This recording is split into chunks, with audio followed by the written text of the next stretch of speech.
దళిత క్రైస్తవుల హక్కుల సాధనే ధ్యేయంగా కేంద్ర రాష్ట్ర ప్రభుత్వాల మౌనం వీడాలని Indian Christian Federation founder national president doctor George Srimanthula పేర్కొన్నారు.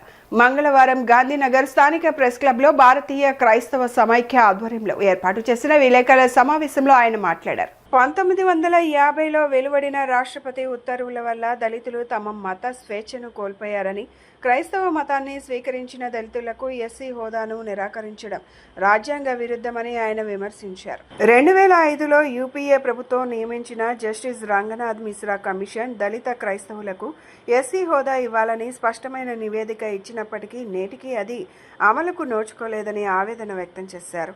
మతం మారినంత మాత్రాన సామాజికంగా ఎదుర్కొనే వివక్ష మరియు కులం మారదని, కాబట్టి దళిత క్రైస్తవులను ఎస్సీలుగా గుర్తించాల్సిన అవసరం ఉందని ఆయన అన్నారు. 74 ఏళ్లుగా దళిత క్రైస్తవులకు జరుగుతున్న అన్యాయంపై ప్రభుత్వాలు స్పందించకపోతే దేశవ్యాప్తంగా ఉద్యమాన్ని ఉధృతం చేస్తామని హెచ్చరించారు. త్వరలో కలెక్టరేట్ ముట్టడి, తదుపరి అసెంబ్లీ ముట్టడి, తదుపరి పార్లమెంటు ముట్టడి ఉంటుందని హెచ్చరించారు. ఈ కార్యక్రమంలో reverend doctor K Rajababu, IFC general secretary bishop G John Prasad, doctor Mandapalli Shyam, senator ఆక్ కుమార్ శామ్యూల్, ఐఎఫ్సి రాష్ట్ర మరియు జిల్లా స్థాయి ప్రతినిధులు, వివిధ చర్చిల పాస్టర్లు మరియు క్రైస్తవ సంఘాల నాయకులు పాల్గొన్నారు.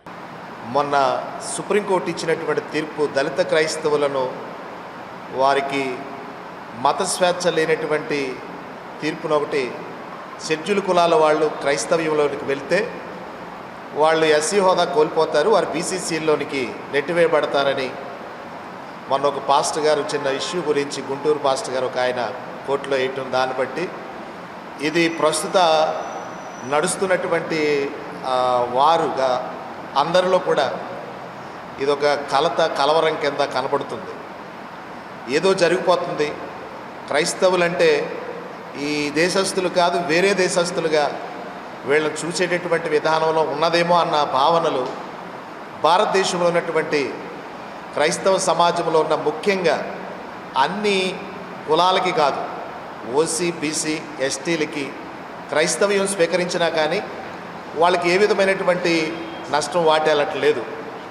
కానీ క్రైస్తవ్యంలోనికి వచ్చినటువంటి షెడ్యూల్ కులాలకు మాత్రమే